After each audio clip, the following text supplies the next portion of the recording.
Blood streamed down my face, hot and metallic. My shoulder hung useless, dislocated, grinding with every shallow breath.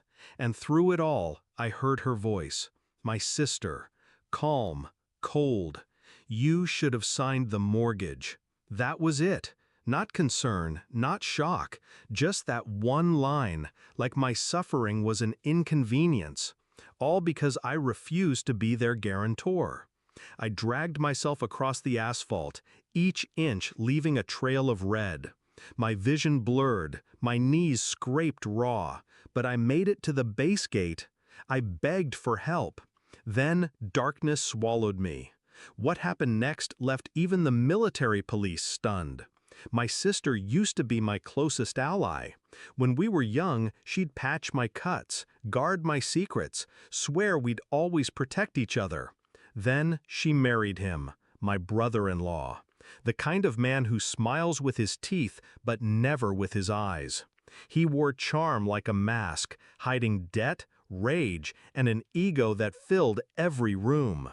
I tried to give him the benefit of the doubt, for her sake, but cracks always show. The gambling debts, the business deals that never materialized, and then came the mortgage, a scheme too big for him to fund. He needed me to sign as guarantor. He cornered me, begged, threatened, spun lies about family loyalty. But loyalty doesn't mean suicide. I told him no. That's when I saw the first flicker of hate in my sister's eyes. The change was gradual, then sudden.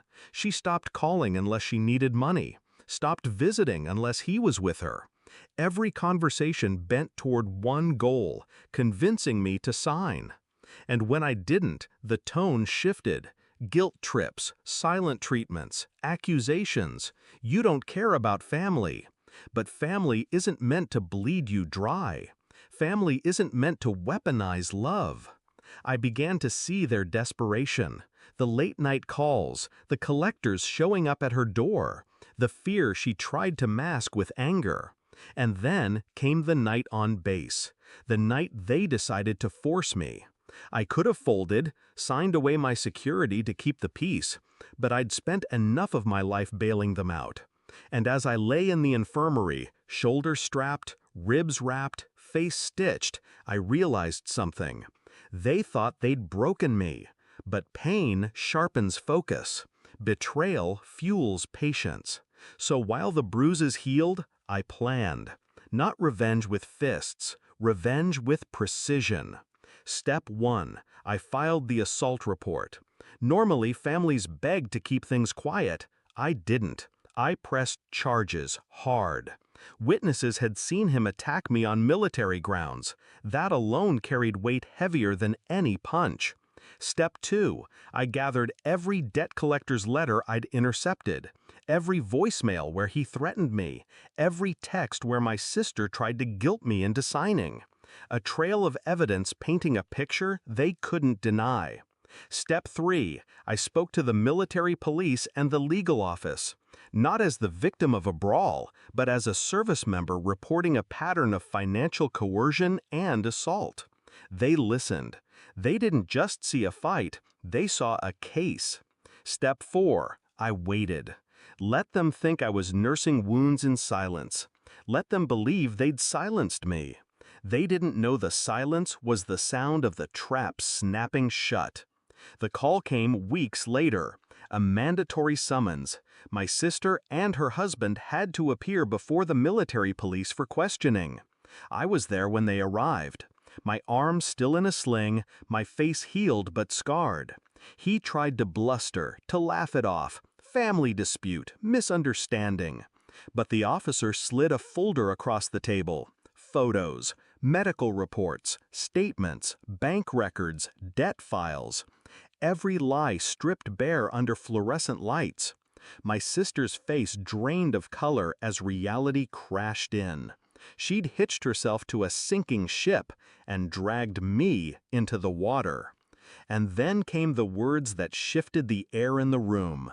"Mr. Hale, you're facing charges of aggravated assault, financial coercion, and fraud." His jaw clenched, His mask cracked. And for the first time, he looked at me not as prey, but as the executioner. I didn't need to speak. My silence said everything. They took him out in cuffs. My sister tried to follow, but the officer stopped her. She wasn't under arrest, but she wasn't free either. She'd face investigations of her own for complicity. She looked at me, eyes wide, searching for mercy. The same eyes that once promised we'd protect each other. I met her stare, calm, steady. "You should have protected me," I said quietly. And then I turned away. The military police were stunned, not by the charges, but by how deep the betrayal ran. Family tearing itself apart over greed. But I wasn't torn anymore. I felt lighter walking out than I had in years. They thought beating me would bend me. They thought betrayal would silence me. But I don't break. I don't bend. I wait, I plan, I strike. And when I do, I don't just end the fight, I end the war.